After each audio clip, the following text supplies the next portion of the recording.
Hail them. Hailing frequencies open, sir. Hailing frequencies. Open. I don't know why I keep giving alien street food a chance. It's always such a gamble. Captain, we're being hailed. On screen. Hello and welcome to Hailing Frequencies Open, where we continue to trek through the past and future of Star Trek. As always, I'm your host, Mike Jones, and today, joining me, you won't catch him with a shiny nose, it's Damien. Oh my gosh, I shouldn't be talking about this because my boyfriend got in my case for having a shiny face on our video content. So to anyone who had to suffer through any shiny face videos of me, I apologize profusely. Full disclosure, I realized I had not come up with an intro, and you were literally powdering your nose as I was typing this, and I was like, that works. Powdering my nose. Pardon me while I powder my nose. And now that we're doing video content, she is no longer in the purple wall. She's lost in the dark abyss dungeon of her basement. It's Lanita. Yeah, today's topic made me move into the darker side. Not bright, now we're nice and misty and mysterious. Hi, Mike Jones. Hi. I just love that you have a black painted wall part of your basement. It's actually not black. It's midnight blue. Oh, I stand corrected. Yeah, I know it looks black. I mean, you're saying the chair is black, but it's a lovely shade of blue. There you go. I'll show it to you later on a different surface. Not these. And what you missed is when she first joined the call, she was coming from her kids' schoolroom. It was multicolored, lovely animals and long and short vowels on the wall. Figured, right. Maybe not the right background for today. Also, speaking of today, without further ado, she's here. She's gorgeous. She's fierce. Don't call her a Trekkie. Please welcome our guest, Luna Dahlia. Hi. Hello. Thank you for having me. Thank you so much for being here. And I just want to go ahead and get this out of the way. The reason I said the don't call her a Trekkie is you're wearing this hilarious shirt that says Trekkie, parentheses, derogatory. Yes. Full disclosure, this is a Soy Trek shirt. Also another wonderful Trek podcast. Nice. Give them a listen if you're not familiar. Yes, please. No, Absolutely. we're all about friends. Yes. We These love. are friends of mine. They are wonderful. Wonderful. Also hilarious, clearly. Clearly. Go ahead. Yeah, I was going to say, I'm going to turn it over to Damien because this is your baby today. So excited. So the background is, so Mike and I were at this diversity and sci-fi convention in Philadelphia, and Mike went to bed early, and I went to the after party. And I'm an old man. Luna approached me and she said, went to bed. "Old man went to bed." Well, listen. Any other night, I swear that I'm very likely in bed by 9:30. I will probably be sound asleep in my bed a half hour after we wrap this. But on that particular night, I was there for the after party, which was in a hotel suite situation. And Luna approached me. She said, "Are you the one with the podcast?" And I kind of had a moment like, "Aren't we all?" But sure, yes. Real. And she said, "I'm the founder of Bar Trek, and I'm a sex worker." To which I said, "Oh my God, me too. Not the Bar Trek part." And which is has lightly been true at various points in my life, and I promise you has been lightly true of more people than you know. I would guess. Yeah. And so we got to talking, and so there's several reasons that we wanted to have you here, because we've been sort of getting more and more into the idea of community through Star Trek. And that is very much what you're doing with Bar Trek, which we're going to make you tell us all about. And that you are also a sex worker, and that we are fascinated. Like, this is going to be our spin-off podcast, folks, is nerd sex. So we're like two topics that you live right in the heart of that are dearly important to us. So we want to start with Bar Trek. Like, what the heck is it? Tell us what it is. Yes. So I'm based in Philadelphia, and so I call it Philly's monthly social club for Trekkies and our allies. Wait, can I interrupt you already and say that what I saw was and this is what made me say, okay, we have to get her on now. Yes. The Philadelphia Monthly Right Club this for moment. geeks, gays, neurodivergents, non-monogamists, kinksters, and allies, and what some might call the very disturbed and demented hard left queer community. I was like, can we book her now? Yes, now, right now. Right, I've rudely interrupted you. Please continue. I love it. No, so that was actually one of my regulars posted that, and I was like, this is not wrong. It's not wrong. This is absolutely nailed it. Yeah, one of my gold star bar trekkies has been to every single one. I love it. Yeah, so I also say allies because I have people come up and they're like, I've never really like watched Star Trek. Like, can I still come? And I'm like, I'm not gonna like quiz you at the door. Like, yeah, as long as you're respectful of the space and the people, like, please. Also, if you have even just like the tiniest interest, there's like not a better place to be exposed to this. You're in a room full of people who are obsessed with it, can fill you in on any context you could possibly need, more than you probably want. Like, it's perfect. It's a perfect opportunity. Yeah, You're exactly. Like, I'm sorry, you want me to guide you to a way into Star Trek? Let me tell you how. Like, yes.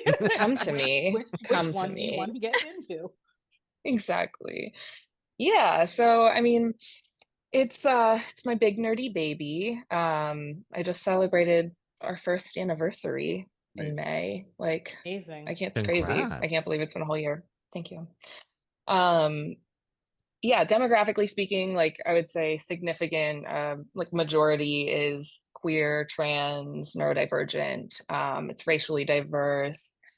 A lot of non-monogamist and kinky nerds too.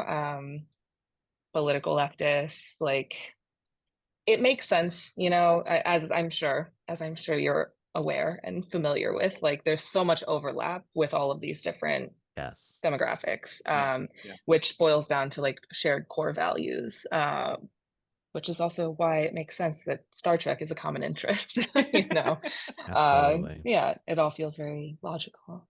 But tell us, so this is monthly? Is it always at the same bar? Is it always? Yes. So it's once a month. It is always at the same bar, which is Ruba Club. I'm a bartender also, so yeah, Ruba's great. It's a weird little spot. It's perfect for it. Yeah, it's a perfect little event. I'm not gonna lie. It's my pride and joy. I love it. Yeah, no. Are there TVs? Do you watch Trek? Like, yeah, so it's very casual. There's no cover, it's just 21 and up. And I didn't want it to be like a sit down, we are being quiet and watching like a theater experience. Like, I wanted it to be like MST 3K like kind of vibes, like just very casual, very fun. It's great, so we've got a projector and like a screen, so I'll play different episodes. I've done the movies. This last time for the anniversary party, it was on Mother's Day, and so I curated all Luoxana Troy episodes. And I dressed up as her as well. Yeah, naturally. How could you brilliant? Not? You had to. I know, like I had to. Can you tell us? Yeah, it's fun. What's up? Can you tell us what Luoxana looked? So it's kind of loose because like I do my like hot goth Spock thing.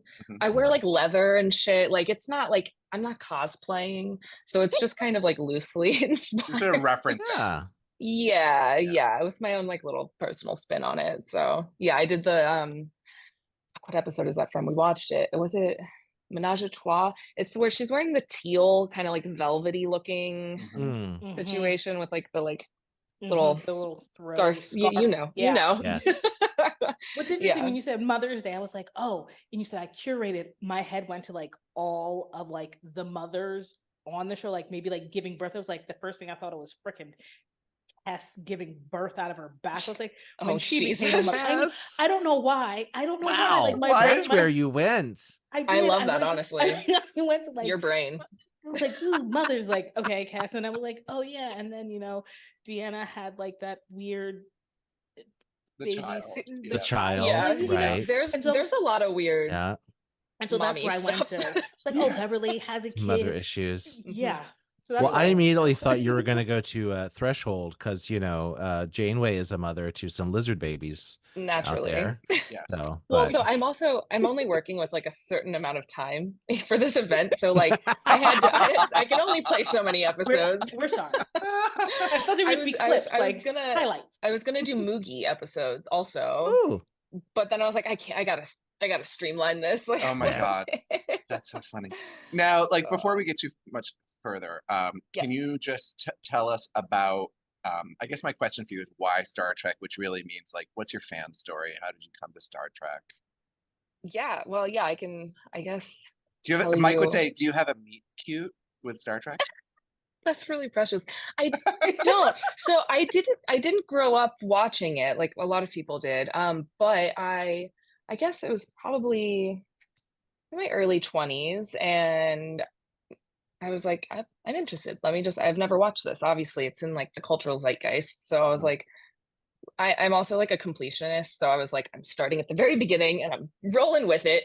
Welcome. That's Lenina. Yes. Finally, someone who is with me.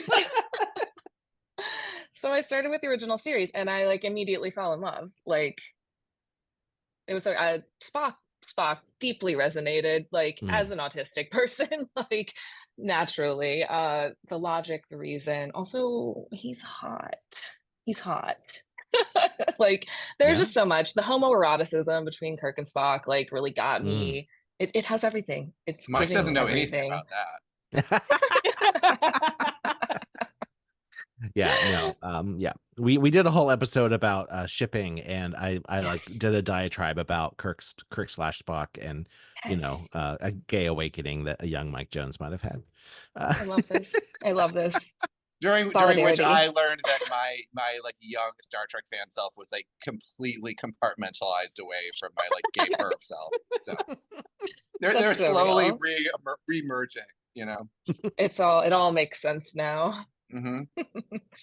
Yeah, so I immediately fell in love, and so with Bar Trek, the whole reason why I started this, not to get like heavy, but context is everything. So 2022, rough year, lots of loss. And to round it all out, at the very end of the year, I survived a fire in my building. Brutal, capital T trauma, right? Oh, yeah. So especially the few months like right afterwards, like it got really dark for me. Trauma's isolating, like even if it's a shared trauma, like the internal experience is like inherently isolating. At least that's my perspective. And one of the only things that got me out of my head and like really helped honestly regulate my nervous system was rewatching the original series. That theme song literally lowers my blood pressure. Like it's so comforting. Yeah. No, there's something to it. There's like, like we've talked about how we'll like put on Star Trek to sleep, or like, that some of especially the classics are really very it's a comfort home base. Yeah, absolutely. So that was like really significant for me. And I don't, trauma's been a big theme in my life. Like it just is what it is. And I'm painfully aware of just how traumatic life is and how traumatic living in our world is. And I mean, that's coming from a place of privilege as a white person too, like it's fucked up.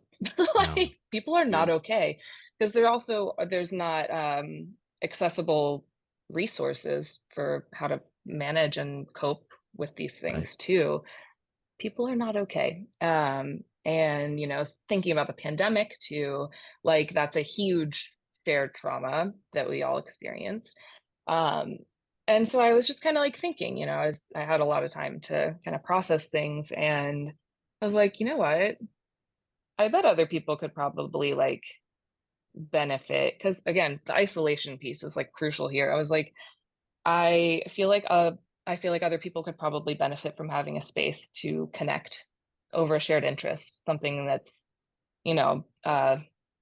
it's easy, it's fun, it's casual, and a kind of escapism, I guess, like, but it's a space where you're not necessarily being hit with all of like the brutal realities of life. It's a way to just kind of exist and connect with other people over a shared interest. And so community. I was like, it is, exactly. And so I was like, okay, obviously Star Trek significant for me in all of this. It just felt obvious. I was like, there's also, I know plenty of people who also love Star Trek. So because I bartend and I work at this really rad venue, I talked to my boss about the idea, and he was like, yeah, do it. So I was like, cool. Sweet.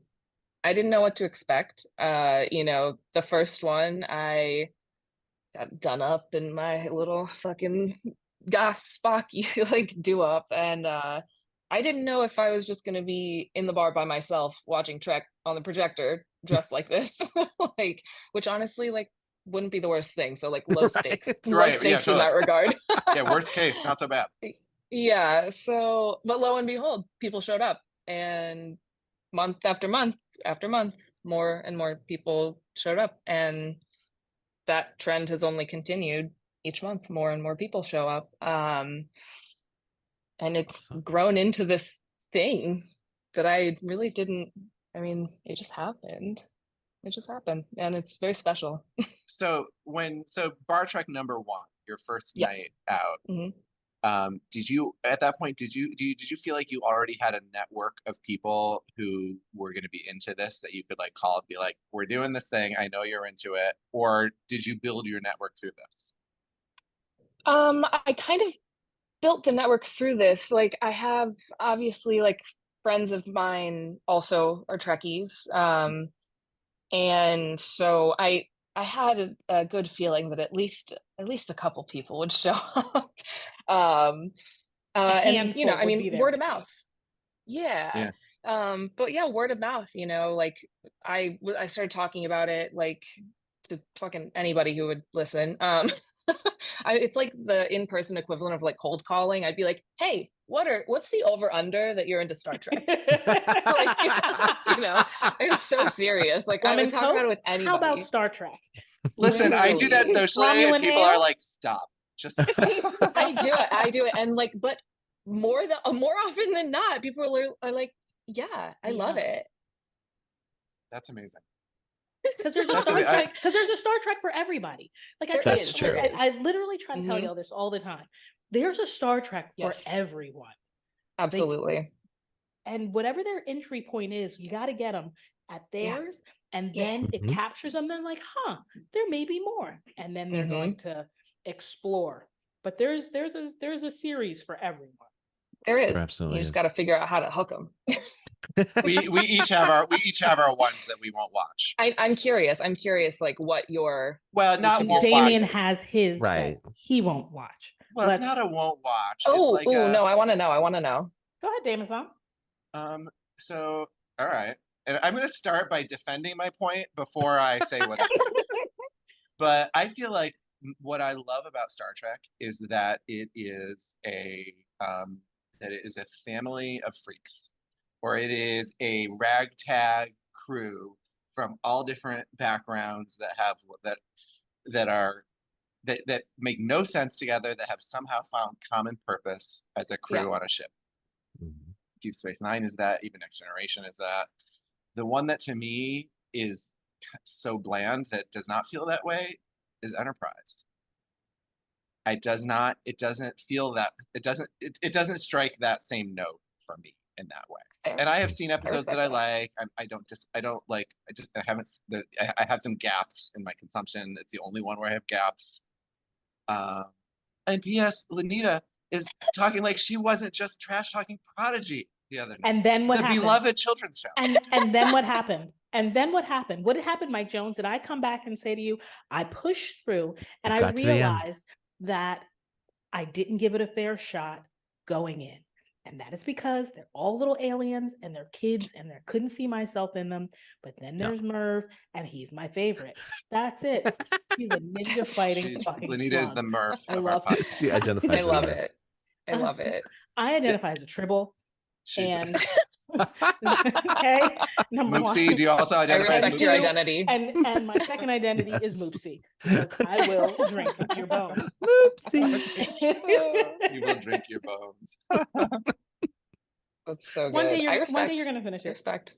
No, I get. Listen, That's I get it. amazing. It is the different one. It is the one that's, I feel like, of all of them, the most different.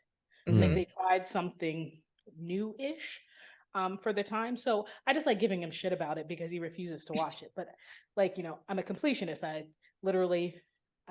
at movie 4 need to keep going, but I watched from the original series, animated series, went in chronological order, and now I'm pushing my way through the end of Discovery. So, Well, side study of mine. Luna, have you seen Star Trek 4, the one with the whales? Of course. Okay, I screamed that at Bar Trek. I love that one. When in your Star Trek life did you see it? Like in terms of like as compared to the other Star Treks? Pretty early on. But I did the movies chronologically also. And I think I'm trying to remember if I started, so I watched the original series, and I don't know, I think I may have started the movies before I started Next Gen. Because when you sorry, can I just to get the timeline, when you started Trek, was there currently a Trek on TV? Discovery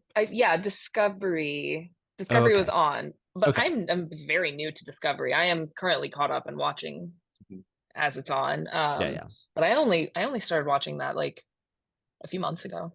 Got it. Okay. I think these are fascinating questions because I feel like we've learned this ourselves because Lenita has come to it as an adult, whereas Mike and I, had Star Trek instead of Friends as children and real, Right.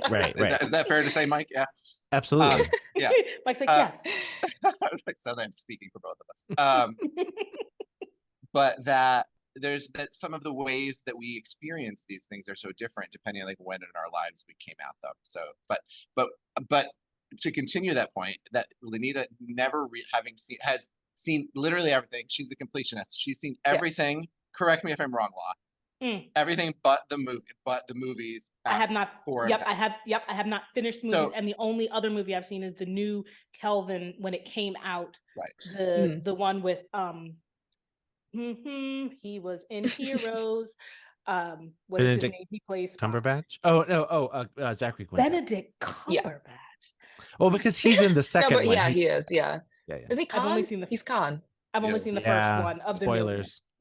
Sorry. It's fine. Please, it's been for decades. Yeah, thank you.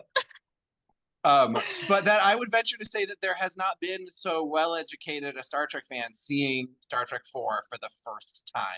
I feel like it is going to be fascinating. It's fascinating. You're going to see it with eyes that no one has ever seen before. We need to do this together. We need to. I think we do. I think we need to be like, this is because for me, I think it was probably my gateway. It was probably the first thing that I watched potentially. I watched maybe animated and some original, but that was probably the first real time that I sat down and I think amazing. And I would venture to say that's a common.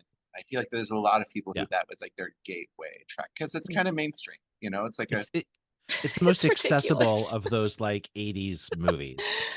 I love it so much. I can't wait to watch it. I just want to I want, because here's the thing, because we do this and I know that you all will have questions and like want to probe my brain for like every little thing. I'm waiting. Like, I'm just like, okay, it's right there in the back pocket. It is saved on the Paramount Plus or whatever fucking pocket app I have. I think it's on Max now. Who can keep track? Yeah. It's there. Cue it up. So when we just remember in early development, it was an Eddie Murphy movie. So just remember that. I don't have to remember that. Eddie Murphy movies are amazing. Have you not seen Beverly Hills Cop 1, 2, and 3? No, I'm just saying, like that's what they wanted. The greatest cop there ever was. Yeah. Hello. And you had Belky Bartolomeu's ready there. Hopefully. Sorry. I will defend his Haunted Mansion movie. Anyway, go ahead. So back to Bar Trek. I love this side quest. Oh no, this will keep happening. It's it's force of nature. That so Mike and I had this sort of long weekend in Philly, and so now we know it. But, well, now I want to move there. Well, no, that's what I'm saying. Just to go to Bar Trek. Is that yes? Because in New York, especially like in the queer community, we all tend to segregate ourselves, right? Like, we would all, Lanita and I would not go to the same gay bar, demographically speaking, in New York City. Do you know what I'm saying, right? The reality is that you and I would. But that because but technically in all real world, yes, my brown queer ass is not don't go to the same and my brown queer ass wasn't going to the same places as like Jody, like not going to cubbyhole, thank you. Jody, who's a very lovely white lesbian who goes to cubbyhole. she's a very my friend lovely also. Hi, Jody. That's so funny. But and I think that is sort of by virtue of being in a bigger city that like people tend to like segregate more, but that, and also this may have been like the Star Trek weekend that we were on, but it was that all of these other things exist like that. I mean, I'm sure they exist in New York too. We have to probably go in all this as well, but that that people tend to, and give me your thoughts on this, like tend to gather in different, more jumbled up, diverse groups. Do you see that as true? So similarly, I mean, it's not like Philly's like a bumfuck small Not town at all. or something. No, it's like the fourth largest city in the country. I'm originally from Delaware. Yes, Philly was the place that I went to go to the Sisters Splash. What's the one with the 2 floors? The boys across from the pizza place. Like, I can't remember the name I'm a bike stop. I'm a Leatherdyke. Like, that's my shit. Yeah, I mean, like people did. It's the same thing. People kind of go to their same spots. But that's the fun thing about Bar Trek is that I have created a space that attracts so many different kinds of people. Yet we all have this shared like common interest. And that's one of my favorite things that I get to witness every month. Like I've watched relationships and friendships form like over time of people who otherwise would have never met, like, and it's a beautiful thing to witness, not to get fucking corny about it. No, but it is. You created a space for people who would have never met to come together over a shared love of a geeky, nerdy fucking topic and be like, you, me, friends forever. Yeah. Like, that's I've amazing. made friends. That's amazing. Like I've made a ton of friends through this. I'm dating somebody I met at Bar Trek now. Like Bar Trek got me laid. Like I honestly, like I've promoted it as a cruising event too. Like I'm flagging every month. I flag. Like it's always like, I don't know. Again, connection, community. That's like the main goal here. How about age diversity? Age diversity, yeah. So obviously 21 and up. But yeah, I mean, there's people of all ages, really. It is pretty diverse. So this is actually a point that I made rather inartfully after we came back from that Philadelphia weekend about the party that we were at, right? And talking about trying to make, Lanita's laughing. She's like, "Oh, don't apologize." I'm going to apologize, by the way. Is that I made this point about talking to this dude and his 80-year-old mom who were yelling at me about Discovery. He doesn't need to. I think I know who you're talking about. Yelling. They were actually not yelling. They were impassioned, talking about Star Trek. Right. And she was also not 80. She's not even 70. And I remember. I know who you're talking about. And the point that I was really trying to make, which I got called out. He's like, "I think you were talking about me." And I was like, "Oh my God, I'm mortified because I did not put it well." That it was a space where it was that there was a guy there with his mom.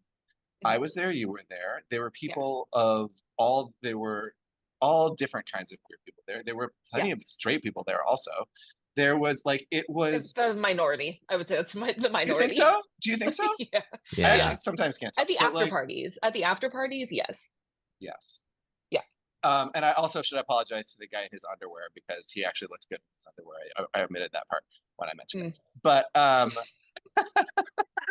but like that it was and you know, I am not a person who feels, I have social anxiety like most people, and I oftentimes don't go to a party without a known buddy, or like without being like, I know I can name 5 people who are going to be there. I feel safe going.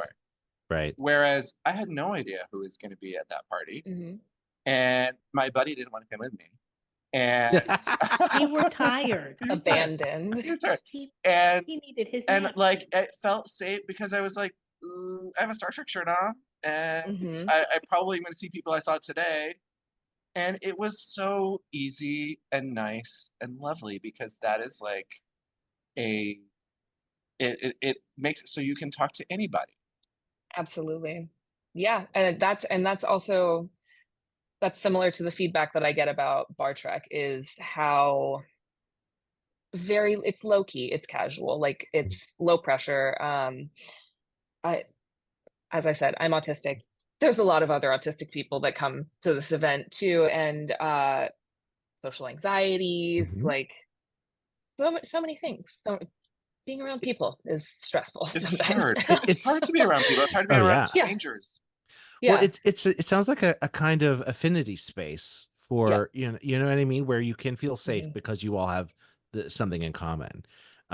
Yeah. Absolutely. And yeah, that's the kind of overwhelming feedback I've gotten from people is how safe and comfortable they feel in that space. I have new friends, trans folks who they've shared that this is like the first or one of the only spaces in public that they feel comfortable like leaning into their gender expression, which like I'm surrounded by trans people in my personal life, like that makes me really happy to be able to like facilitate a space like that, you know.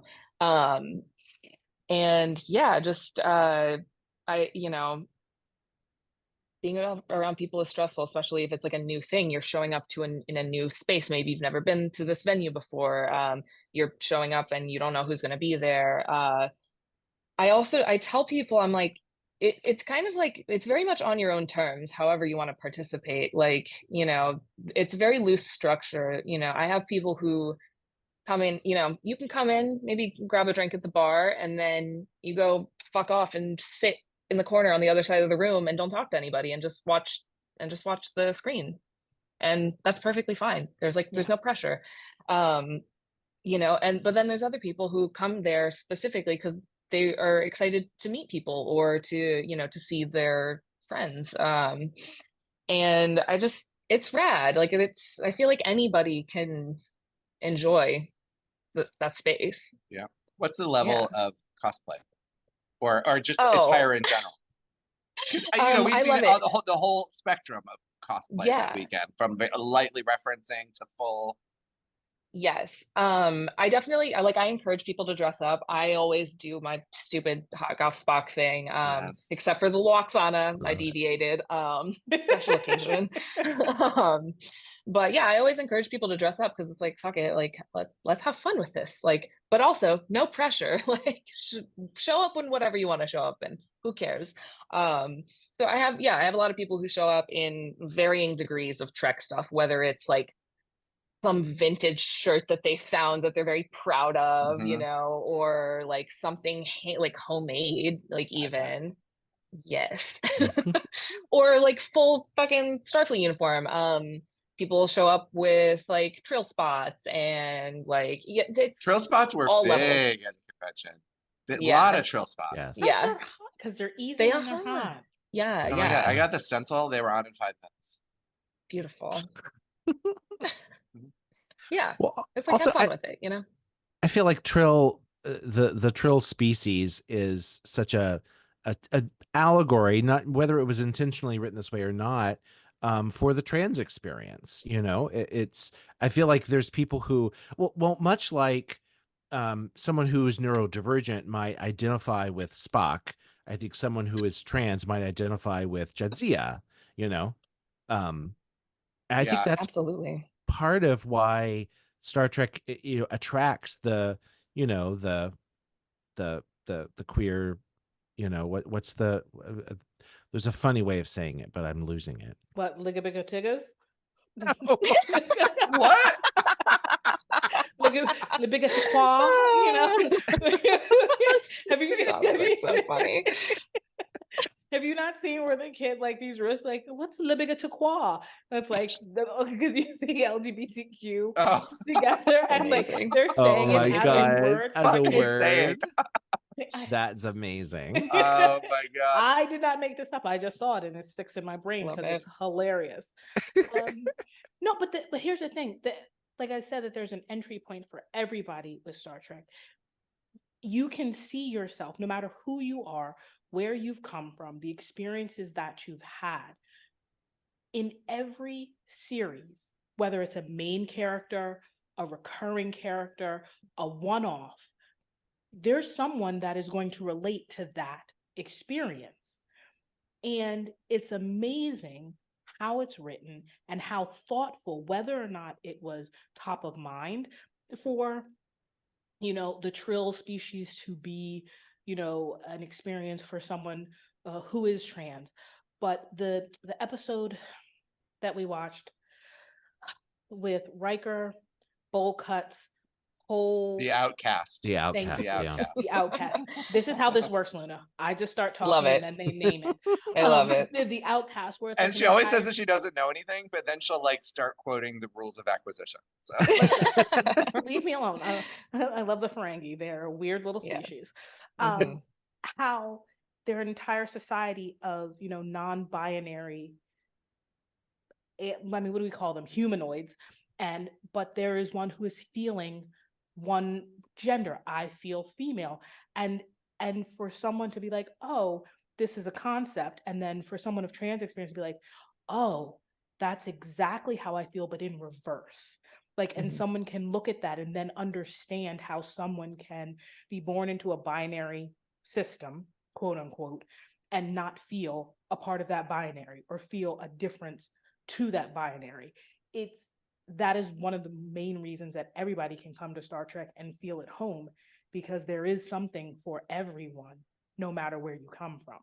And the fact that you created that space is fucking phenomenal. Like, I'm like, when can we take a road trip? What day is it? So serious. Please come. All I have to do is go to my parents' house. People travel. People travel all we have to do is go to Lanita's parents' house. That's it. And then we'll drive on up the 25 minutes up 95. Literally, fried apples yes. for breakfast in the morning. I will make you fried apples, yes. That's holiday so special. Holiday breakfast. That's so special. I'm so serious. People travel for it. Like, listen, get over to Hoboken and you can probably carpool with some of my regulars. I have a car. I can drive us. That's how we got there.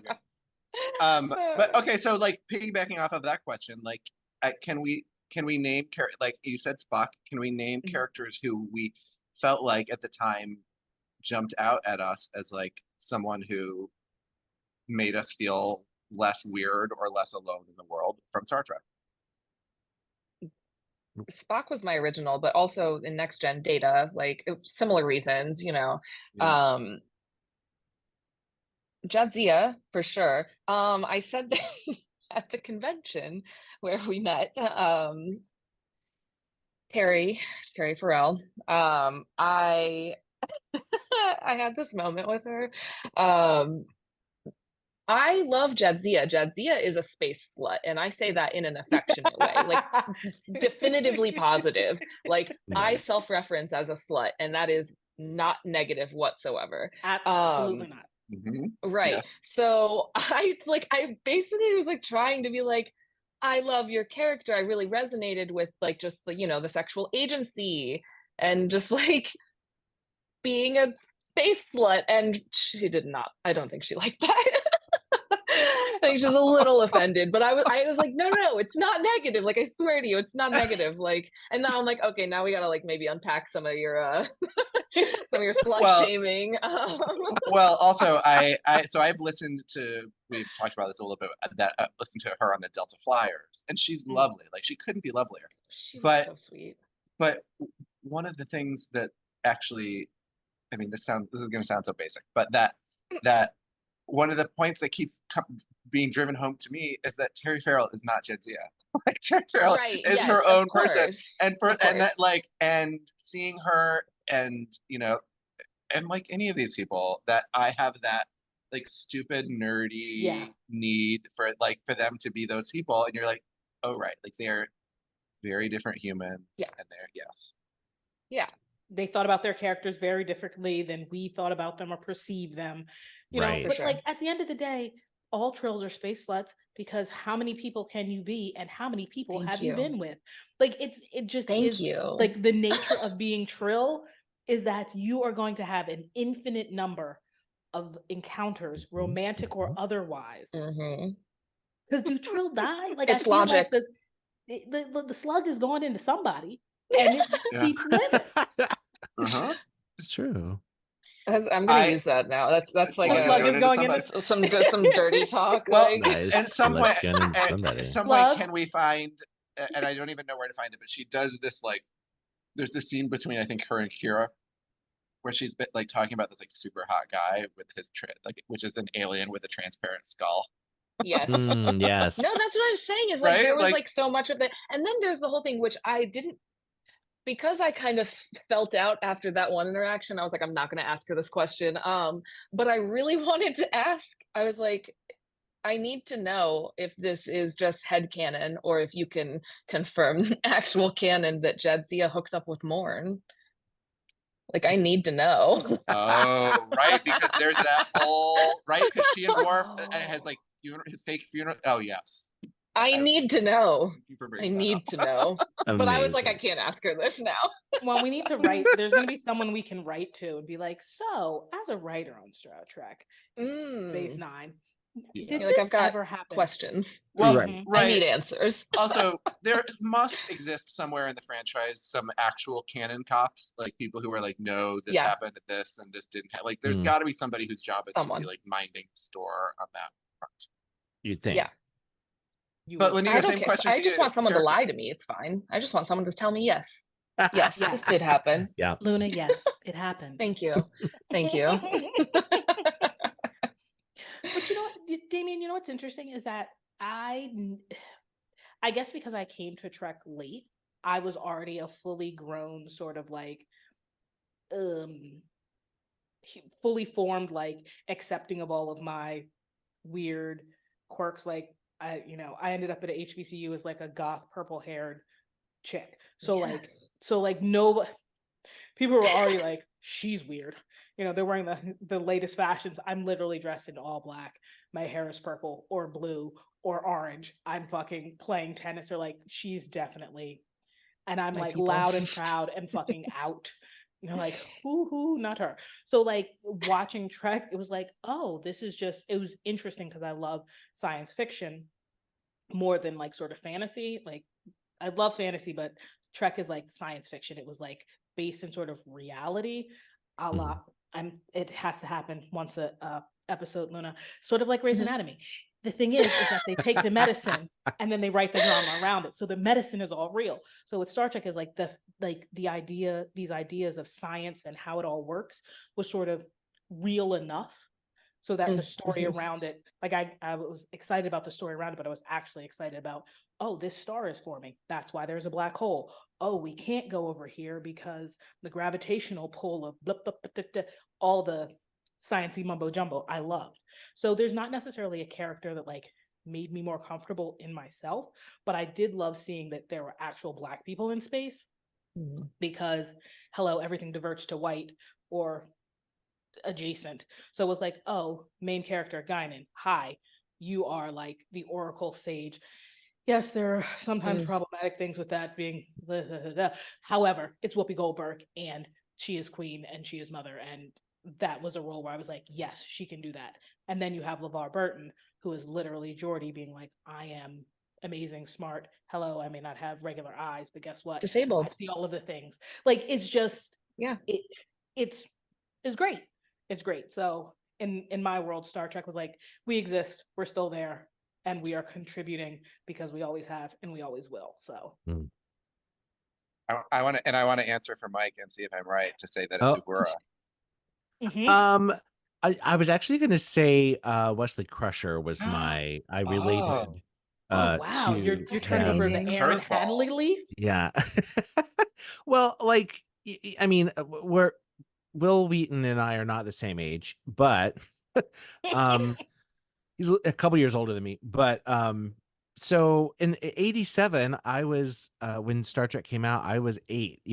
So he was this like the smart kid, and not that I was that smart, but like I was. You were brilliant. You were a I was, genius. I Don't felt super downplay. smart when I was 8. They stuck me in one of those like academically talented groups, but I always called it accidentally talented. Anyway, in fact, funny story, I hated being in AT and academically talented because all it was extra work because we weren't being challenged.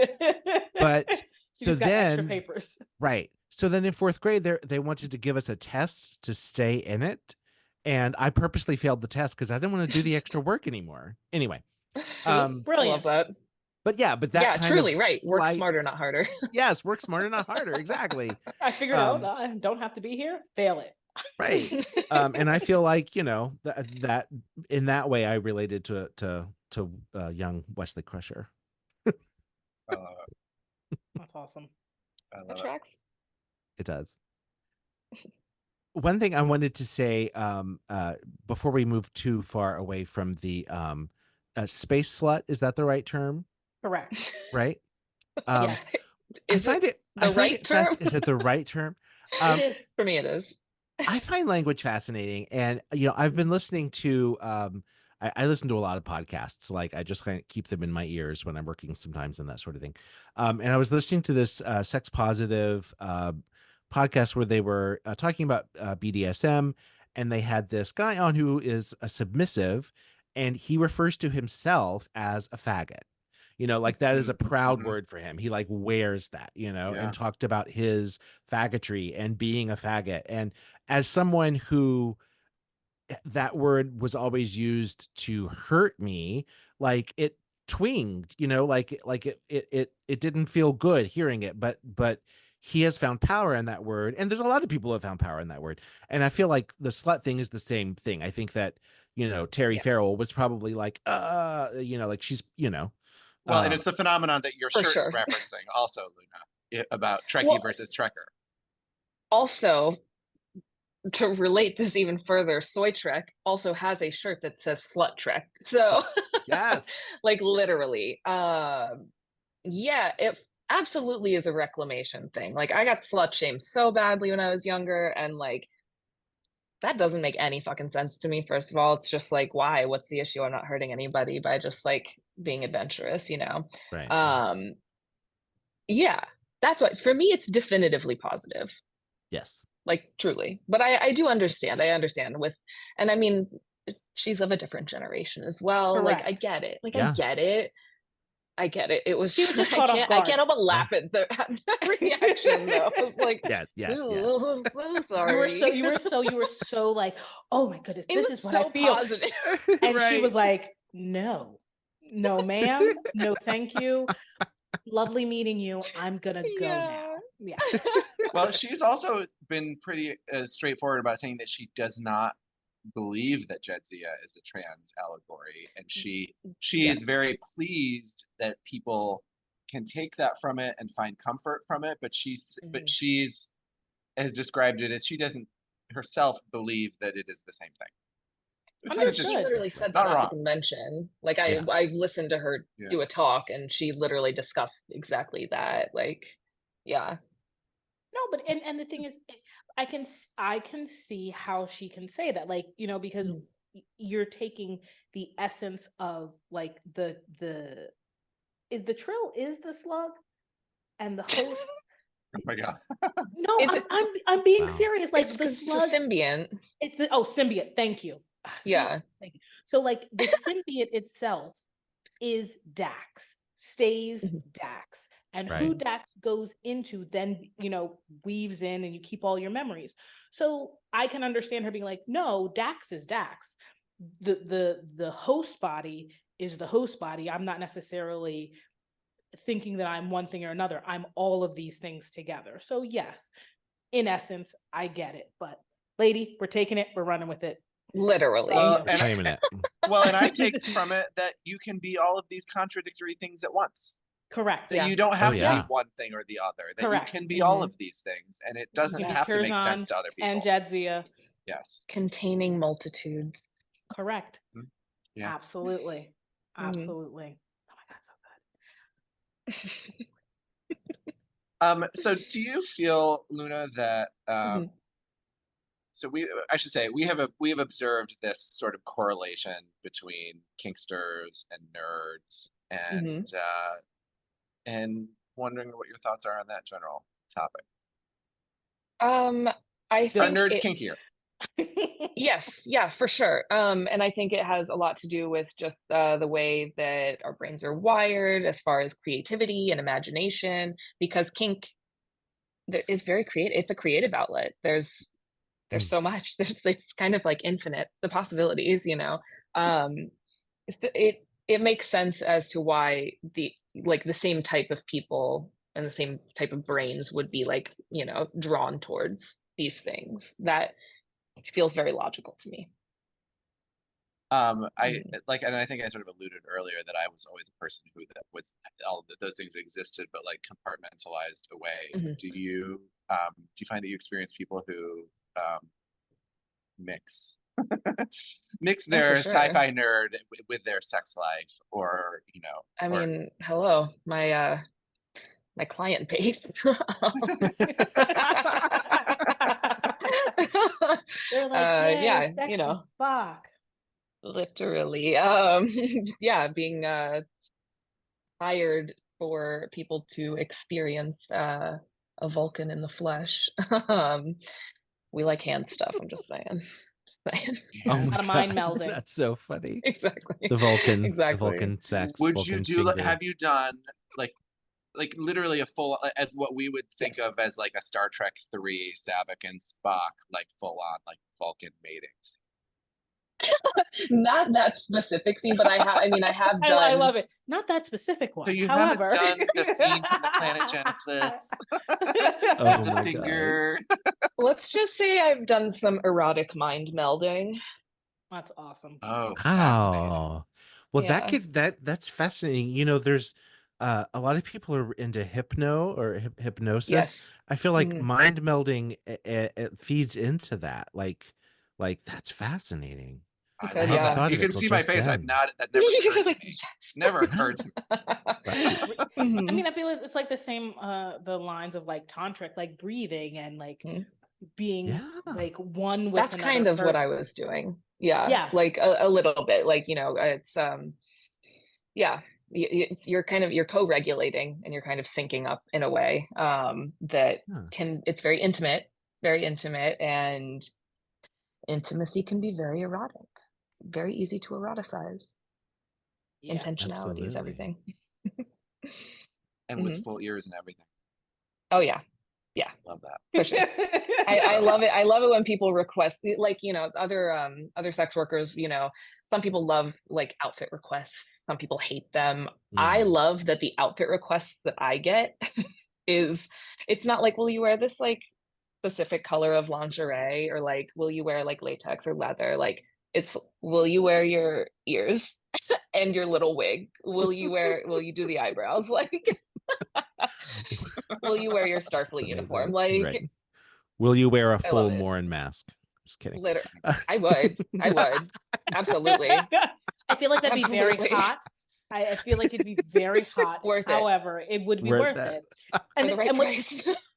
And what's so funny is that before I even saw the ears, when you came on, and I was like, yes, bang, yes, eyebrows. And then we started talking, and I saw that, I was like, I was right, Vulcan. You get it. Because the haircut in itself, right, is very punk, very emo, it's the right spacing between the eyebrow and the hair. Like it's very She's quite specific. Oh, I'm good being job. so No, it's serious. true. I'm seeing Yes. it with my eyes as well. Because it's like, Yes. oh, okay. And then the tilt, I was like, ears. And I was like, I knew, but I was just like, oh, it's very Vulcan. Like I was just being sort of not flippant about it, but being like, Yeah. very Inspired, loosely inspired. Like yeah. And then I was like, oh no, she's in. She's in it. The funny thing is I used to have like straight across bangs like this, like that was my haircut for years and years and years. People think that this is my real hair, which makes me laugh so hard. I'm like, it's so shiny. Like it's so shiny. It's definitely a wig. Healthy. No, it's healthy. That's what listen, healthy hair is shiny. Not. My real hair though, people think it's fake. And I'm like, I don't understand this. I don't even have eyebrows also. Like I shaved these bitches off. Like this is fully like drawn on. Amazing. I've created this. Very good creation. Absolutely. Very good. Thank you. Very good creation. Thank you. So my only outfit request ever was definitely a sheepskin lined bomber jacket in New York City in June, and I was dying.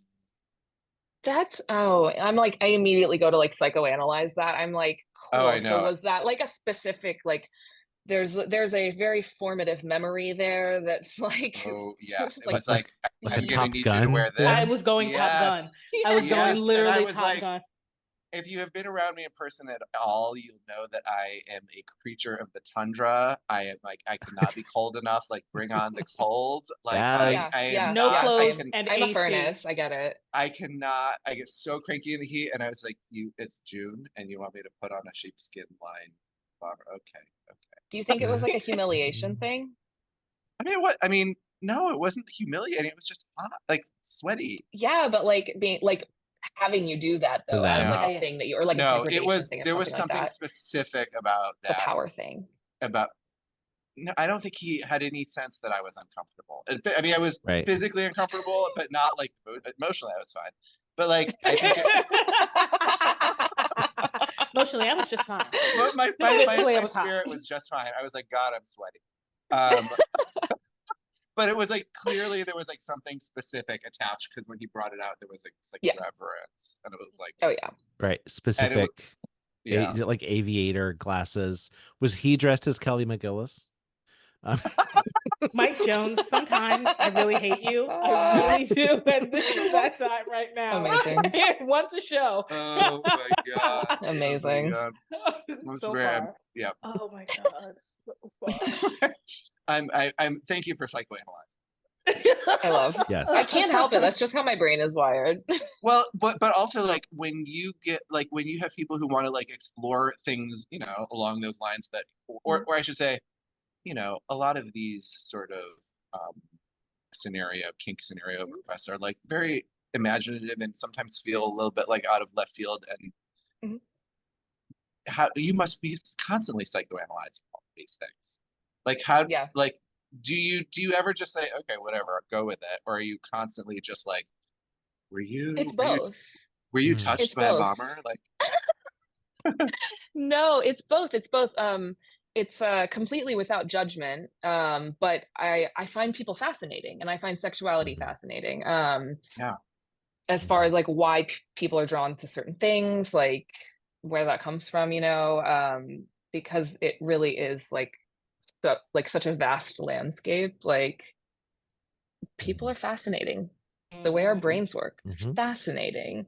Yeah, so it is like a little bit of, I'm just psychoanalytical just by nature, but I am also like a very fuck you, let's go with it. Like, like hell yeah, it might not do it for me, but like let's do it. Yeah, cool, sick. Is there like a favorite? Oh, go ahead, Mike Jones. No, go. I was gonna say, is there like a favorite and least favorite scenario that has come across the captain's chair? That's so hard. That's so hard to even try to yeah, because I've been doing this work for a very long time, and I have a long history of pro domination, like specifically like fetish oriented work. you can't surprise me like at this point. Like I'm not going to say I've seen it all because there's always more to be seen, but I've seen a lot. I've seen a lot, and I'm like very unfazed. I think my threshold for things that are strange or weird is also very different from most people's. So it's hard for me to even like kind of categorize on like a linear scale, you know? Yeah. Yeah. Well, and a lot of this really strikes me as having real improv skills, because there's a lot of make believe and a lot. I mean, role playing is nothing but really just like grown up make believe, right? I mean, when it comes down to it. Yes. So funny enough, I kind of transitioned from doing pro dom like fetish work into like escorting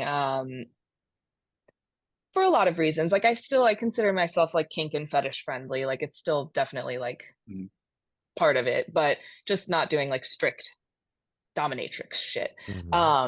And a lot of that is that clients were burning me out on kink, and that's really important to me in my personal life, and it was burning me out to the point that I didn't want to engage in my personal life, and I was like, no, I can't let that. Too important. And how does that burn out, man? Is that almost like, is hating ice cream when you work in an ice cream shop, or is that like something? My first job was an ice cream also. I completely understand that. I just remember being a little kid and be like, it looks so fun scooping ice cream. My mom was like, you love ice cream and you're going to hate it if you work in an ice cream shop. I had an insane forearm from scooping ice cream as a teenager. Like, it's ridiculous. The burnout ties back into the original point with role play. People expect you to kind of, especially with domination, like professional domination, clients, submissive clients will expect you or want you to basically be a kink dispenser. And when it's kink is specific, people must come in with like a checklist and a very, like people are like, I want you to do, literally it is like a checklist. It's like, I want you to do all of these things, like you are a robot. Yeah, and it's like, if you don't have good boundaries around what you're willing to offer, also like that's like a fast track to burnout. Even with having good boundaries with it, like it's still like it's draining. It's draining. It takes a lot. Like domination itself, like there's a lot of labor that goes into it, and creativity. And I'm gonna be real honest, I'm not good at role play. Like I'm not. And so it was draining in that way, to also to feel like, because it's a work thing and not like in my personal life, because in my personal life, like I have my own personal interests, but in a work sense, somebody is like paying you to like step into a role. It was exhausting. I was just like, I couldn't do it anymore. However, role play, for me, the role plays that I will do, obviously Vulcan stuff, and I'll do like succubus and vampire stuff, because none of these things feel like role play, because they personally resonate. Some part of yourself. It's a part of who you are. Yeah, you can bring yourself to it versus you don't have to like divorce yourself from what you're doing. You can literally come in as yourself and just sort of amp up, turn it to 12. Exactly. Certain dials up, certain dials down a little bit, but it's still me, like authentically. And that's, I mean, with my whole brand with sex work, like I totally understand and respect why other workers will, create like totally separate personas and create like many degrees of separation between their personal life and their work life. For me, not sustainable, like not at all sustainable, especially I think as an autistic person who has a lifetime of masking for survival, I can't do that shit anymore. Like that's fucking exhausting, and it's not sustainable for me. And just given, the other kind of factors in my life, like I live pretty openly, like all things considered, I don't have I don't have any shame around who I am, what I do, any of it. Like I'm probably more open than most people are. And I like how to articulate this. I present myself as authentically as I really can. Like you're getting me for better or for worse, you know. Yeah, you show I'm up not as you. trying to cast, yeah, it's like I'm not trying to Mhm. cast a wide net. Like to me, it makes sense. Like literally, this is gonna be the most like autistic description of like my approach to sex work and just life, I guess. Is like showing up authentically. I'm attracting people that I can have a genuine connection with, you know, Mhm. and that's just logical to me. Like it just makes sense. So like in doing so, I'm able, like my clients are awesome. Like I attract a lot of people that I have a lot of things in common with.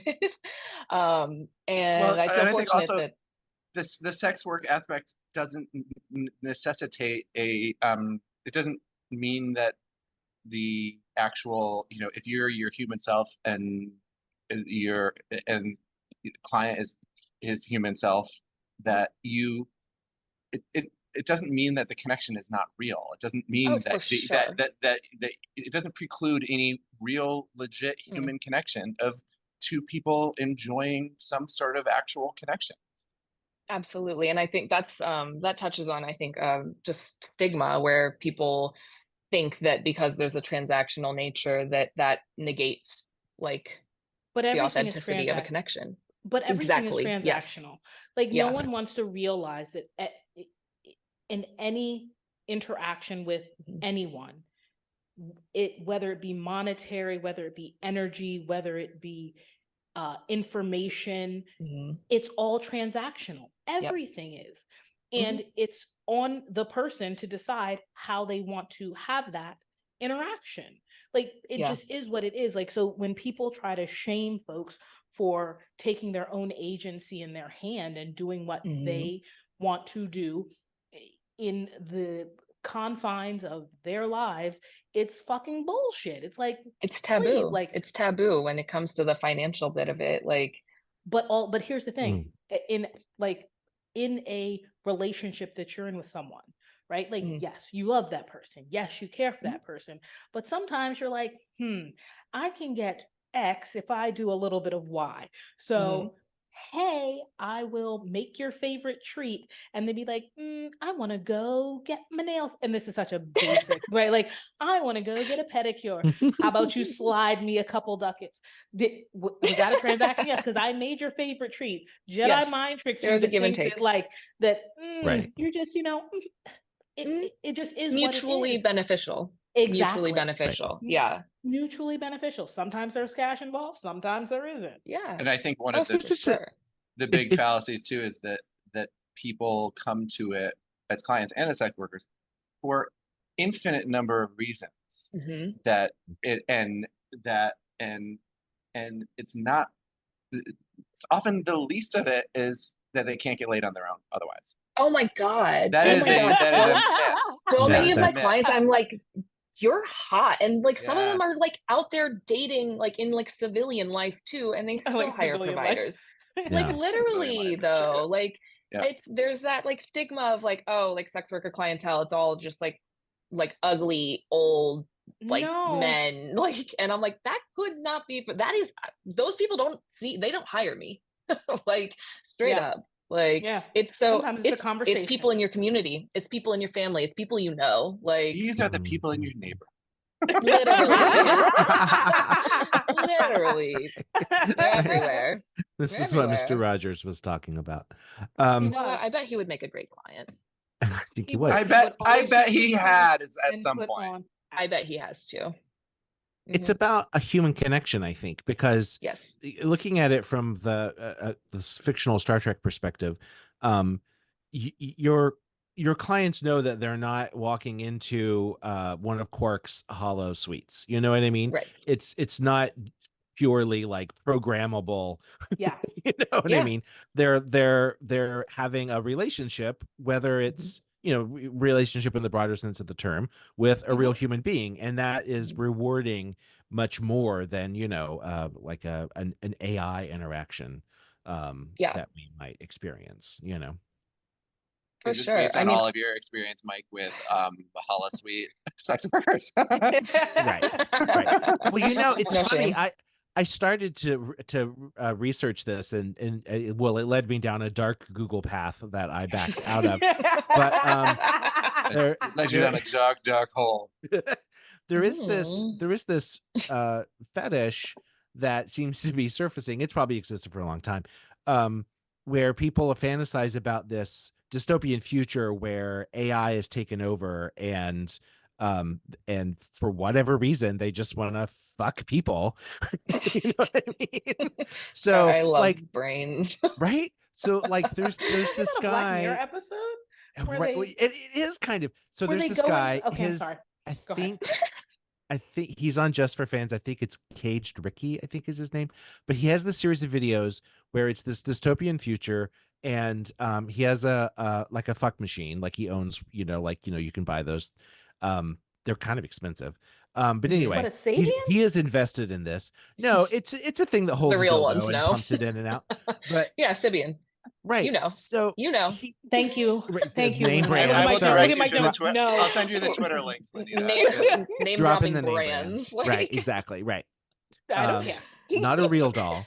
But anyway, so yeah, he uses this to make these videos where and he edits them to be all like, there's this AI voice, and there's it's like almost like a Iron Man helmet view, of what's happening. And it's fascinating to me. I mean, that's a whole thing. That's a whole world. I'm telling you, it's a Black Mirror episode. Yeah, it's like, a Black Mirror episode.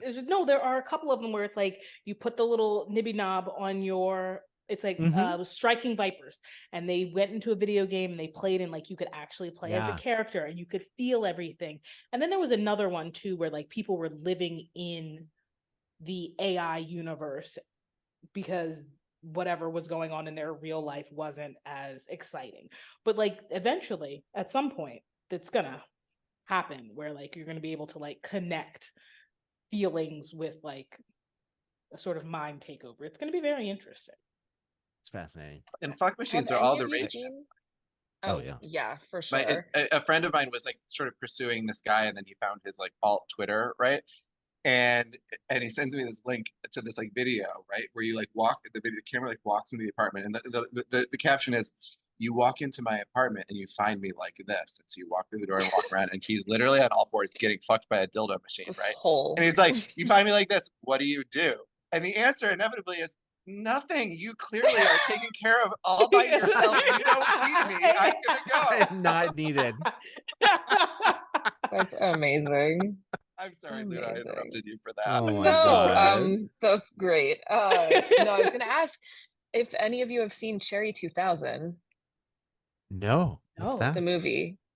Oh, you have to. It's one of my favorites. It's 80s. It's an 80s like post-apocalyptic, like she's about to leave action and go watch noir. I'm googling Melanie Griffith. It's got a young yes. Lawrence Fishburne. He's credited as Larry Fishburne.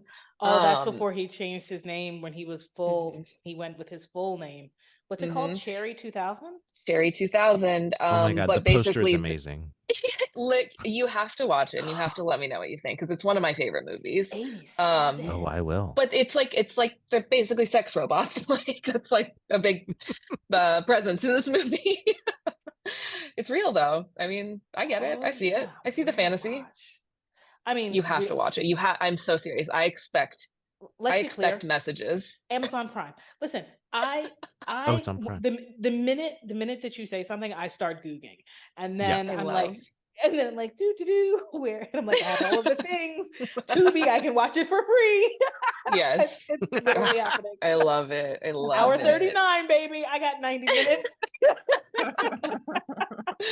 Oh, it's Hashtag so good. completionist. Yes. Know me. This is why she freaked out when we directed her to Doctor Who, because she's like, "Oh my God, I've got to watch hundreds and hundreds and hundreds of hours." I've never seen Doctor Who because it's daunting. I don't have that much time. But I know you can. But now she's a convert. I am a convert. You start new, and get here, and then And work you go your way back, back. and you start sprinkling in like the first Doctor, because they're only 29 minutes. Like the first ones are literally under 30 minutes, and they're just but but of the time there's a lot of like hysterical women. There's a lot of screaming. Like, oh, you can't be that afraid. Okay, all right, I gotta put it in between stuff. I can't, but no, it's great. It's great. Okay, all right. I believe you. Is it Damien, a bad idea to fire. ask her to weigh in on one of our hot button issues? Oh yes, come on, go for it. Oh right, no, so great. we're gonna Which rewind to Star Trek Next Generation season that 1, one. second episode, The Naked Now. Oh, The Naked Now, clearly. Yes, The Naked Now. And Data and Tasha Yar. Does any of this creep you out? Is any of this wrong? Do you have consent issues? No. I'm into it, but I think that's also just because I eroticize Data. Sure. Fair enough. Like, so I understand that. Fair enough. You're like, I would. Yeah. I also I try to keep my expectations of media in line with the time that they were created. Yes. You know, like I'm not going to like retroactively apply like current kind of like social values and things to something when it's like that just wasn't, it was not like seen as problematic at the time. Like I can recognize things now, obviously, but I'm not going to be like a harsh critic because I understand, you know? Okay, fair enough. Not a harsh critic. Not applying now to then. Just the fact that Data and this is and Damien always says consent, and then it turns the conversation, but it's not really consent. It's just the fact. Like, is he really an adult? Yeah, he's not really like. Ooh. Like, is he of age, right? Like when we're introduced to Data, like yes, he is a automaton. Yes, he is a synth, but it's like he's learning how to be human. And I've always seen him say, like, he's very smart, but he's not necessarily mature. So the fact that Tasha's like, oh, I want to see if you're like fully anatomical. It's like, right? Data, he enjoyed it. And my issue is that Data thought more of this interaction than she did. She was scratching an itch. He actually caught feelings, and then she treated him like yesterday's news. So my beef. Haven't we all been there?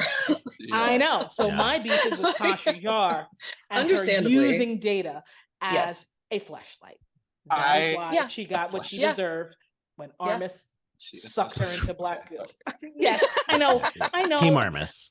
I am Team Armis. Hilarious. Justice. Well, I also love the fact that she's like a few drinks in, and the first thing she wants is, "I want to see Data's penis." And that's what I'm like. That's like I get it. Like he's like, yeah. I mean, don't we all?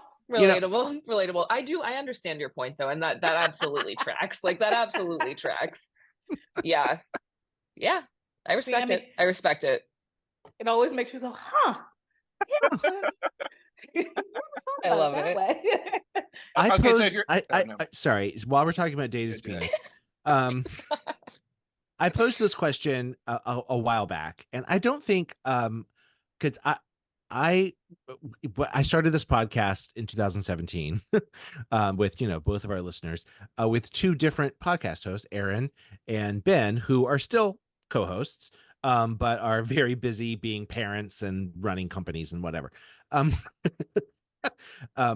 And I think I brought this up with them, and they were both like, "Oh, that's awkward," and moved on. But okay, here's the thing. I can't wait. Oh, I can't wait. I don't know where this is going. We know that Data's head can be disconnected from his body and still be fully functional, right? Yep. Is the same true for his penis? You can change it out? And if it is, does he have a drawer full of them? Like, so he's what do I feel like today? I kind of Headcanon. Headcanon. Yes, exactly. Fully functional and programmed in multiple techniques with multiple attachments. Logical. It feels logical. It kind of does. Like, I mean, at the end of the day, he had to build him in a certain way where it's like chink chink, like you're putting different parts together. So right, his arm pops right off. Modular. But here's the thing. Furthermore, is the penis replicated of Dr. Sung's. Oh, right. Ooh. Oh, don't No, tell me no. that if you're Dr. Sue, you wouldn't Ooh. add a few inches. You would add a few inches. Yeah, real. I mean, please. Yeah. absolutely, that's fine, but that's at the base. So many creative I'm talking liberties. about Wait, what does it matter where the inches are added? because Right. I'm talking is the shape itself. Oh, Because you can make your own dildos. Like you just have to figure out how to keep your junk hard long enough for right, the right. Mhm. blah blah blah to The do the thing clone around. They're tricky. That's what I'm saying. It's It's very It's a mess. There's a lot of that's like a trimix situation. So my thing is, yes, you always add a few, but is it like the basic shape of it? Is it like, yeah, that's my dick, but that dick's better than my dick, so I'm gonna make sure that. Well, I you're assuming there's only one then. I'm You wouldn't assuming say Right. maybe just for, if it is modular. yeah. Yeah, maybe one's a little bit bigger. Maybe it's got a curve in the other direction. Like, That's Correct. So right. you've got a left, right, up, you got down. options. Maybe he has a got a Klingon more girth. option, Yes. What is the Klingon option? Two. They have two penises. Double dicks. Yeah. How do I not know? That's why Jed Z is a space slut. Yeah. Yes. You get deep Oh, peed and by the there's same so- guy. So you can. There's fans who have come up with diagrams. There's literally, you can get on your Google. I'm gonna Google. I'm gonna Google on the home computer though, not on the phone, just on the home. Real. Go I'm to so the serious. plug-in Somebody Ethernet sent one. me. Somebody sent me like a diagram that somebody had created, like an Oh my God. an anatomical diagram. I mean, that's why they can't have sex with anybody else because they tear them apart. Huh. Mhm. See, now my mind is literally racing into all of the ways that all of these Love aliens possibly. This is how my brain works. I'm like, Well, think about it. Okay, Worf's son is 1/4 human. Does that mean that he has two penises also? Who knows what Ooh. happens then? Maybe he's Oh, got a dick and a I baby. found dick. it. Ooh. I'm gonna drop it. I'm gonna drop it in the chat. Drop it in the chat. I have to say, Mike, though, you have blown my mind with the idea of Data's modular penis. I mean, like, It makes sense. It does, Yeah. though. It really does. It does. It does. I mean, because here's the thing: Who wouldn't want to If have it's- options? I But if mean, it's I'm injured, exhausted you from can having fix this it. huge penis. I would like to trade it in for a smaller model every once in a while. I'm so serious. I actually know somebody who is like it's like a third leg, and it's literally a burden. It's literally Yes, a no, burden. I know Well, those people too. And I feel bad for them because And what's their the amount number? of blood. Mike I'll Jones. text you. My thing is like the amount of blood that it takes to keep that sucker Mhm. at full. It makes you lightheaded. You got glucose tablets on deck, like. Mhm. Jesus. That's insane. There's a couple that we know who I'm sure is not listening, so I feel okay. But that, like, their sex life is really suffering because his penis is just too big, and the other just can't take it. I'm like, Cry me a river. What a problem. Well, This then you is- need to find someone else because listen, This is why non-monogamy is beautiful. correct because Right. every hole is a goal, and you can find the right Oh my hole God. for your pole. I'm doing pretty good today. Thank you, Mike Jones, for the chat. Damazon, I think it's time for rapid fire. Like, come on, like that's Mike. That's Mike. Mike Jones. Rapid fire. Okay. But I think, You're well equipped. You're well equipped to deal with this, Luna. Do not be afraid. Okay. Yeah, Oh, and yeah. but wait, hold on. I'm editing the doc because I want this. I know this isn't a rapid fire question, but I want it asked, so I'm moving it down in the doc. I want to point out that since you're not logged into Google, it assigned you like an animal, and it made it. And me. I just Oh, saw. cool. I just saw that anonymous shrew was editing. Ooh, I'm a shrew. I like shrews. I always thought of you as a shrew. Little rodents. What little noses? the taming of the anonymous shrew. Oh my God. Wow. I'm gonna keep that. Okay. Star Trek toys. Do you own any? I do. Do you know what? People at Bar Trek gift me. It's very precious. Aw. People they'll show up and they're like, "This is for you. This is for you." So I have a handful of toys that people have just given me that are very cute. Everything's usually very Spock centric because they know me. Awesome. Speaking of dicks, I actually had somebody, an ex of mine, who had a custom Vulcan dildo made for me. What So is I'm going to that? consider that a Star Trek toy. Yes. There's creative liberties there for sure. Okay. For sure. It's a beautiful piece of art, a beautiful Does it have a piece of green silicone art. hue? Nice. It's kind of like a bluish green. Hmm. Yeah. Huh. Okay. Yeah, with a green blooded makes sense. Okay. Mhm. Okay. Yeah. Oh, I see what you did. You took that question out. Okay, if you lived in the 24th century, what would your life be like? Would you be in Starfleet? Would you? Oh, that is a good question. I feel like I would make a good bartender on a starship. You Oh, would. heck yeah. Yeah. 10 forward. That feels Dining. fun. Yeah. That feels fun and also just in line with my life already. You would want to work over at Quarks? Or like a Dabo. I was like, you want to be a Dabo girl? Yeah. One of the human professions, you know? Like, yeah.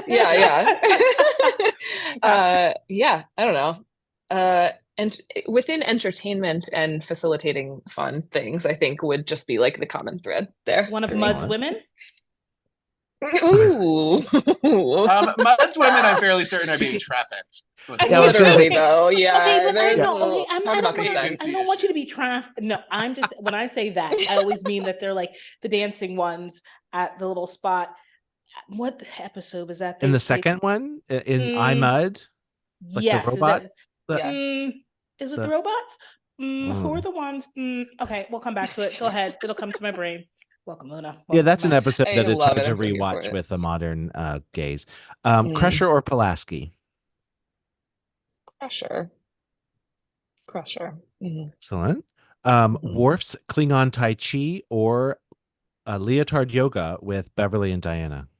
Leotard yoga, for sure. For sure. Tea Earl Grey hot or coffee black? Tea Earl Grey hot. Hey. If you had a replicator sitting next to you right now, what would you have it create? Oh, that's a good one. And why would it be a Klingon dildo? We all know why. One in the pink and one in the stink. Hey. I mean, like, you're not wrong. Though. Yeah.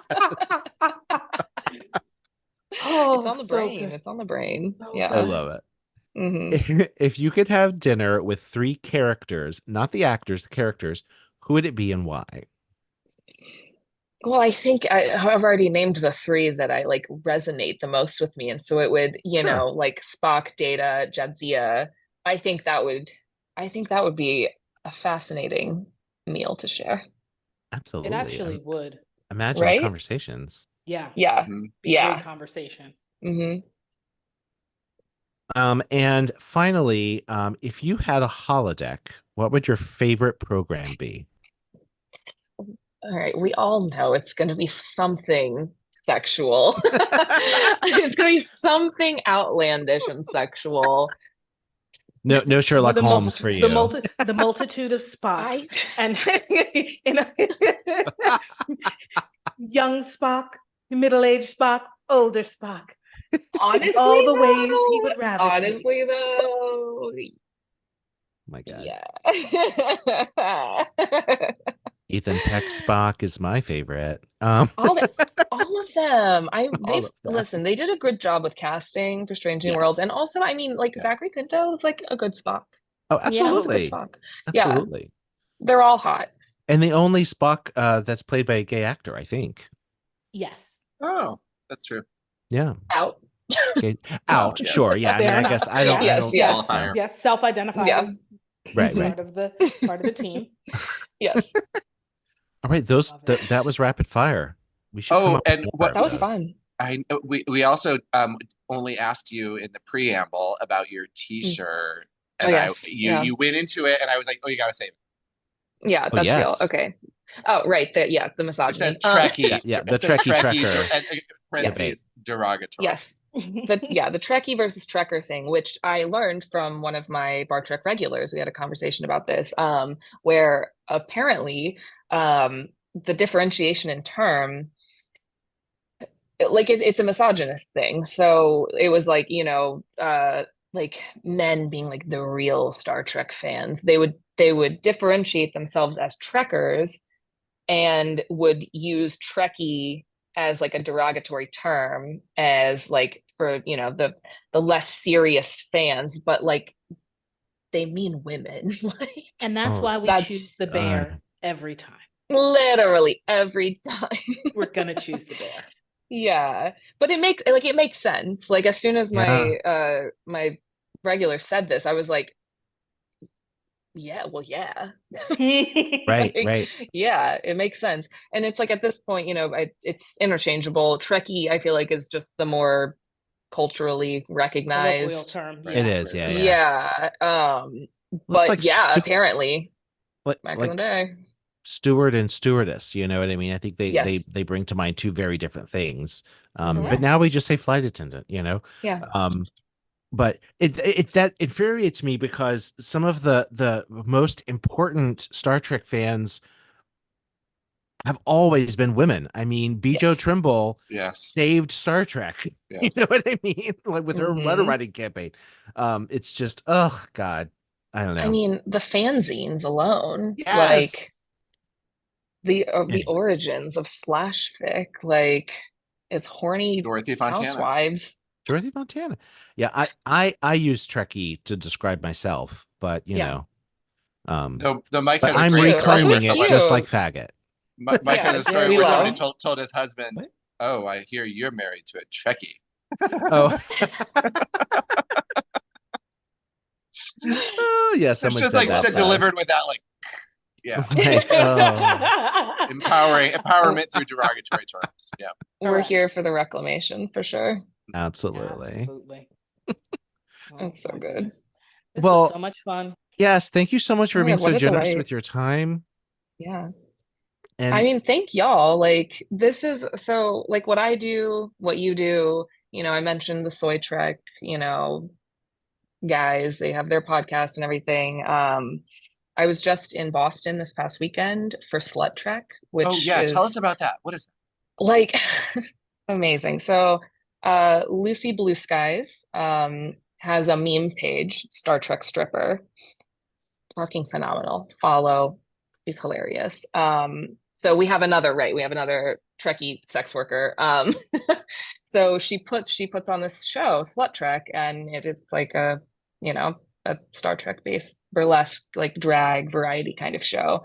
And this is the second one that she's done. I think she's doing it as like an annual thing in Boston, and this one was Borg centric, so it was assimilation. We love a pun. Like love a pun. Here to be assimilated now. Resistance is futile. It was so much fun. So myself and like a handful of my bar Trekkies, like my regulars, we did a little road trip and we went up for the weekend to see. And yeah, the show was incredible. Like just you can tell like so much went into it. Like just it like made by Trekkies for Trekkies. Like it was so good. Like I highly recommend. I like to consider all of us like we're like the DIY Trek community. Yeah. Like, I mean, I'm not officially associated or affiliated with the franchise. I'm sure you didn't get your licensing from Paramount. But that's what I'm saying is like, but it's more than just being fans, which we all are, but we're taking it a step outside of ourselves. And again, back to like community, like it's the interconnectedness. Yeah. And I love it. I think it's so rad. Like I'm so here for it. And it's like it's really wonderful to get to connect with you all, I'm so here for it. I love it. I love it. And so you must know the Hot Spock Go-Go Boy from the Rodberries concert, and you can introduce us/me, right? Yes. Yeah. The like very juicy underbutt thong. Yeah. Oh God, yeah, I'm still Just not recovered delightful. from that performance. Just That performer's stage name, Bagel Rock. Oh my goodness. It's Literally. like a Muppet reference also. Literally. Amazing. Yeah. Incredible performer. Incredible performer. And the Roddenberries are great. Yeah, those are friends of ours too. Oh yeah. But this is Legit. we They're go to legit. we live in New York and we go to Philadelphia and we see that and we're like, why are we here and not there? That is what Right. this whole weekend Come felt to like. me. Come to me. Except Mike lives in Florida. I forget where we Yeah, are. except I moved all the way to Florida. Oh no. I know. It's okay. You're We won't hold it kidding. against No. you. It's I hold it against myself. If only we had transporters. that's what Only I'm that saying. technology Oh, existed. I'm amen. still a little nervy If about only. that. I don't It's like. I don't honestly want to same. be. Honestly same. I Yeah, don't want to yeah. be caught in a pattern buffer. I'm good. Right. Well, Real. I mean, So does real. it kill you and bring you back to life every time? I mean, that's the question. That is the question. But really, the question is, how do Kelpians age? Do they grow weird hair or spots? Do their There are ganglia so many come back? questions. So many We've got questions. He's making questions. fun of me because literally that was my question. I was like, do they age? How do we know? Valid don't. We've question. never What seen happens any of every them time age. Mike is like, well, thank you so much for joining us. You've been so generous with your time. But how do Kelpians anyway. age? But wait, I I have love questions. it. I love it. I have so many. The takeaway is, if you listener, always mind the meter on your phone when you're listening to us, because if it sounds like we're wrapping up, we're probably not. Yeah. Take a look. It's so good. Oh my God, I could talk to y'all for hours. I love it. I love it too. This has been so great. But yeah, so I will wrap up. For real. He goes, it's On been that great, note. but he's like, it's been great, but y'all, it's time On to stop that note. talking. But actually, We're quickly approaching Damien's bedtime. I mean, it is 9:15. Oh, 15. he's got to go to bed. He's got to wrap that Late. hair. He put a hat on today, but your long, I was gonna say Fabian, Fabio locks are, long and luscious. Amazon, they just keep growing. They do. You realize he's trying to wrap up. I This is what she does. I'm so here for it, honestly. Do you want to drop know. Plug all the things, Mike Jones. Yes. You weren't really Luna. Plug all of the things. Tell the Yes, people where they can plug all find the you. things. All right, here we go. So, Bar Trek, obviously. We meet monthly. BarTrekPhilly.com. It's a website. I'm on Instagram at BarTrekPhilly. If you're interested in the other work that I do, my other website is theghoulfriendexperience.com, which that's industry Love a term, pun. girlfriend experience. Again, we love puns. The ghoulfriend experience. It speaks to my narrow mind that I've only ever heard of the boyfriend experience, so naturally. That is fascinating. We love learning new things. GFE, literally. So there's that. LunaDahlia.com. I got websites. I'm on Instagram and Twitter, or whatever the fuck they're calling it these days. At LunaDahlia with a V instead of a U. That's me. Find me in Philly. Excellent. Well, and dear listeners, you can find us wherever you get your podcast at Hailing Freak Open and on all the socials. Make sure to leave us a 5-star review wherever you get that. And if you have questions that we didn't ask, or if you have an opinion about whether Data's penis is detachable, please drop us a line and start the conversation. Until then, I think it's time to say Hailing Frequencies closed. Thank you. No goodbyes. Just good memories. Hailing Frequencies closed, sir.